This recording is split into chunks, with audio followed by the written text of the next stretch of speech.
दरम्यान नवी मुंबईतील घनसोली इथल्या MIDC परिसरात स्थित बस डेपोमध्ये आज सकाळी अचानक भीषण आग लागली। या आगीत 2 बस या जळून खाक झाल्यात। प्रसंगावधान राखल्यामुळे मोठी दुर्घटना टळली आहे। सुदैवाने या घटनेत कोणतीही जीवितहानी झाली नसल्याचं प्रशासनाकडून सांगण्यात आलंय। डेपो परिसरात इतर अनेक बसेस पार्किंगमध्ये असल्यामुळे आग पसरू नये यासाठी अग्निशमन यंत्रणा युद्ध पातळीवर काम करते। आग नेमकी कशामुळे लागली याची माहिती अद्याप स्पष्ट झालेली नाही।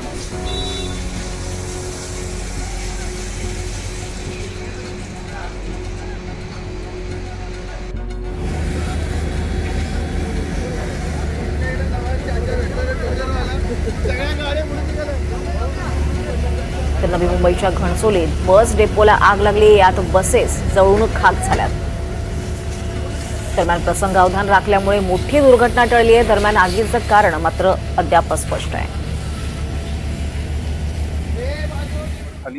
नवी मुंबईमधील घनसोली आगार या ठिकाणी याच ठिकाणी सकाळी 7:30च्या सुमारास आग लागली। त्या आगीमध्ये 4 बसेस ज्या आहेत जळून खाक झाले। त्यामध्ये 2 इलेक्ट्रिक बस होत्या आणि 2 डिझेल बस होत्या। आपण पाहताय त्याच ह्याच्या बाजूलाच पाहतोय हे इलेक्ट्रिक चार्जिंग बसेसचं स्टेशन आहे जे इलेक्ट्रिक चार्जिंग करतं। मोठी दुर्घटना होता ह्या ठिकाणी वाचलेली आहे। एकंदरीत आपण बघू शकता की या बाजूलाच ह्या बसेस चाललेल्या आहेत आणि त्या 4 बस आहेत। त्याच्याच पाठीमागे जर आपण बघितलं हा जो टावर दिसतोय ह्या साईडला राईट साईडला जो टावर दिसतोय त्या टावरच्या बरोबर खाली CNG पंप आहे आणि CNG पंप असल्यामुळे या ठिकाणी आग जर त्या ठिकाणी लागली असती तर खूप मोठी दुर्घटना घडली असती आणि अशी दुर्घटना होता वाचली। या ठिकाणी माझ्या समोर पाहू शकता की त्या ठिकाणी जे आहे 4 बसेस जळून खाक झालेल्या आहेत। 2 बसेस त्याच्यामध्ये इलेक्ट्रिक आणि 2 डिझेल आहेत। एकंदरीत या 6 महिन्या अगोदर सुद्धा अशा प्रकारचा या ठिकाणी घटना जी घडली होती आणि त्याच्यामध्ये सुद्धा 2 ते 3 बसेस जळून नवी महानगरपालिका परिवहन त्यांच्या कार्यक्षमतेवरती प्रश्नचिन्ह